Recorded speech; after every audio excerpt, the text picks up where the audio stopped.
অগ্নি মাফিনকে adapt করেছিল আর চিকি তাদের সন্তান। এই কথা কথাকে না জানালে কথা অগ্নিকে রাগ করে বলে, একবারও জানালে না? অগ্নি বলে, আমি জানাতে চেয়েছিলাম সত্যিটা। এই নিয়ে তারা কথা বলতে থাকে। তারপর কথা মাফিন আর চিকিকে জড়িয়ে ধরে বলে, যাই হোক, তোমরা আমাদেরই সন্তান। তারপর নিচে চলে যায়। তখন অগ্নি আসে, আবার বাচ্চাদের জড়িয়ে ধরে।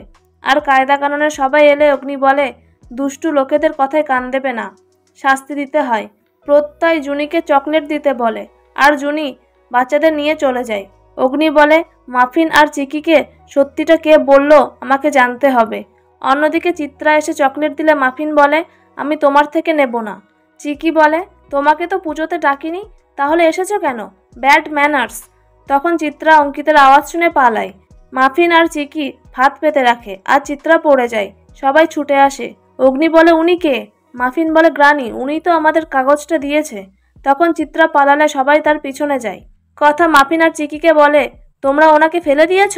চিকি বলে, যে তো বলেছে দুষ্টু লোকেদের শাস্তি দিতে হয়। মাফিন বলে, কেন বলবে? আমরা তোমাদের বেবি নই? তখন কথা বলে, তোমরা তো আমাদেরই বেবি।